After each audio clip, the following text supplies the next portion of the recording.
Halo teman-teman, selamat datang kembali di channel Lihai Kimia bersama saya Koh Erdian. Di video kali ini Koh Erdian akan membahas sedikit kira-kira apa saja sih yang akan dibahas pada materi senyawa karbon. Nah, karena materi senyawa karbon ini merupakan lanjutan dari materi hidrokarbon di kelas 10, jadi pokok bahasanya kurang lebih sama ya. Yang pertama tentu teman-teman akan belajar tata cara penamaan gugus fungsi dari senyawa karbon. Lalu reaksi yang dapat terjadi pada masing-masing gugus fungsi, dan tentunya kita akan mempelajari pula kegunaan masing-masing gugus fungsi dalam kehidupan sehari-hari. Langsung saja kita mulai dengan gugus fungsi yang pertama, yaitu haloalkana.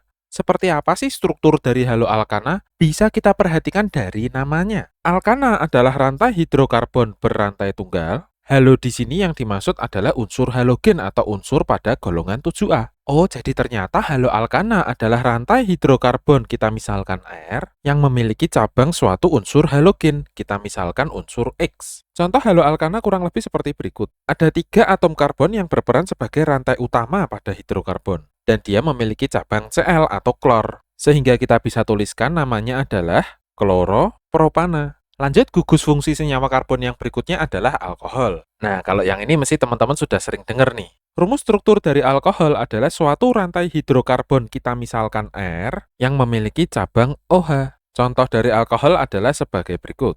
Ada suatu rantai hidrokarbon yang terdiri dari 2 atom karbon. Jadi namanya adalah etana, dan karena ini gugus fungsi alkohol, akhirannya harus ol, yaitu huruf A di belakang kita ganti ol, sehingga namanya dari etanol berubah menjadi etanol. Fungsi dari etanol cukup banyak ya. Fungsi dari senyawa etanol ini cukup beragam, yang umumnya digunakan sebagai bahan campuran kosmetik, sebagai cairan desinfektan, bisa juga digunakan sebagai bahan bakar, dan masih banyak lagi. Oh ya, etanol di sini merupakan tata nama secara iupak, sedangkan penamaan yang lazim atau trivial dari etanol adalah etil alkohol. Disebut etil karena rantai utama hidrokarbon ini tersusun atas 2 atom karbon, dan diakhiri dengan alkohol ya karena belakangnya OH. Lanjut, gugus fungsi yang selanjutnya adalah eter, di mana struktur dari senyawa eter ini mirip seperti alkohol, yaitu rantai hidrokarbon R berikatan dengan O, di mana O di sini bukan berikatan dengan H, melainkan dengan rantai hidrokarbon yang lain, yang biasa dituliskan sebagai R aksen. Contoh senyawa eter adalah sebagai berikut. Untuk penamaan eter, kita cukup memperhatikan rantai hidrokarbon di sisi kiri dan di sisi kanan atom O. Di sisi kiri ada 2 atom C, yaitu etil, dan di sisi kanan ada metil, sehingga nama trivialnya adalah etil metil eter.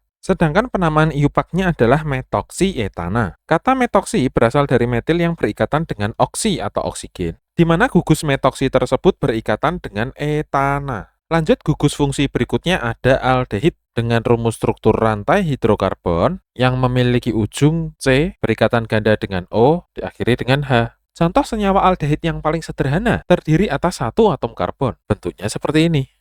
Untuk penamaannya, kalau alkana yang tersusun atas 1 atom karbon namanya metana, berhubung ini aldehid, nama alkananya di bagian belakang tinggal ditambahi huruf L menjadi metanal. Ini adalah penamaan iupaknya. Sedangkan penamaan trivial dari metanal adalah formaldehida atau formalin, yang biasa digunakan untuk mengawetkan jenazah ya.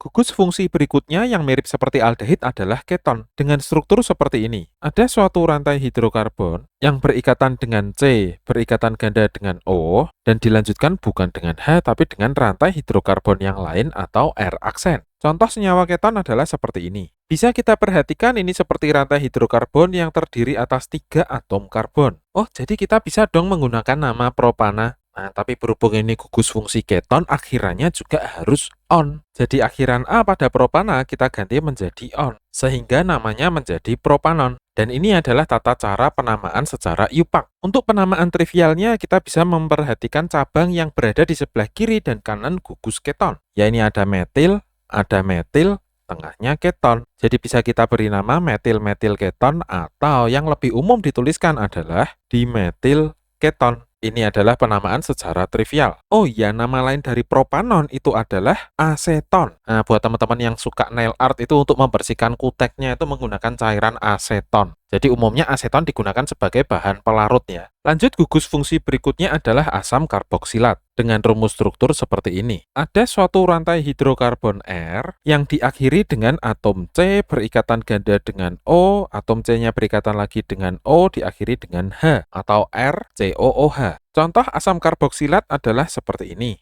Untuk penamaannya kita cukup perhatikan jumlah atom karbon di sini ada 2. Dan karena ini asam, kita tuliskan di depan namanya adalah asam. Alkana dengan 2 atom C adalah etana. Nah, karena asam karboksilat ini belakangnya at, jadi kita beri nama dia asam etanoat. Kalau C-nya cuma 1, ya nanti asam metanoat. Kalau C-nya 3, asam propanoat. Dan ini adalah tata cara penamaan secara IUPAC. Sedangkan nama trivial dari asam etanoat adalah asam asetat. Nah, kalau asam asetat atau asam cuka ini mungkin teman-teman juga sudah pernah mengkonsumsi. Biasanya kalau makan bakso ada di meja itu ada botol kecil cuka. Nah, itu isinya asam asetat. Untuk lebih lengkap tentang tata cara penamaan, mungkin nanti Ko Erdian buatkan video yang lain ya. Lanjut, gugus fungsi terakhir yang strukturnya mirip seperti asam karboksilat adalah ester, bukan nama orang ya. Struktur ester kurang lebih seperti ini. Ada suatu rantai hidrokarbon R yang berikatan dengan atom C, berikatan ganda dengan O, berikatan lagi dengan O. Nah, tapi dilanjut bukan dengan H, namun dengan rantai hidrokarbon yang lain atau R aksen. Contoh senyawa ester adalah sebagai berikut.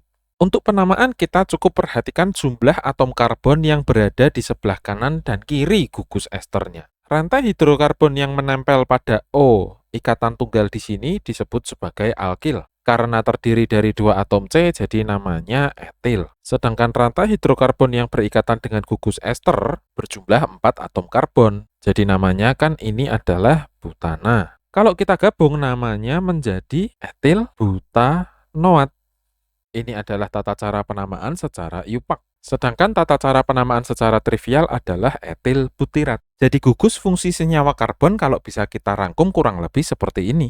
Alkohol dan eter ini saya beri warna yang sama karena mereka berdua disebut sebagai isomer fungsi, yaitu kedua senyawa ini memiliki rumus kimia yang sama, namun strukturnya berbeda. Kalau alkohol adalah suatu rantai hidrokarbon yang diakhiri dengan OH, kalau eter diakhiri dengan O, disambung dengan rantai hidrokarbon lagi. Begitu pula dengan aldehid dan keton, mereka berdua disebut sebagai berisomer fungsi, karena rumus kimianya sama tapi strukturnya berbeda. Kalau aldehid suatu rantai hidrokarbon diakhiri dengan COH, sedangkan keton diakhiri dengan CO dan dilanjutkan dengan alkil atau rantai hidrokarbon yang lain. Begitu pula dengan asam karboksilat dan ester, mereka berdua berisomer fungsi. Sekian dulu video Ko Erdian kali ini, semoga bermanfaat. Bantu like dan share juga video ini ke teman-teman kamu ya. Pastikan kamu sudah subscribe channel Lihai Kimia supaya kamu gak ketinggalan kalau Ko Erdian upload video baru. Mari terus belajar sampai kamu lihai mengerjakan soal-soal kimia. Terima kasih sudah menonton dan sampai ketemu di video selanjutnya.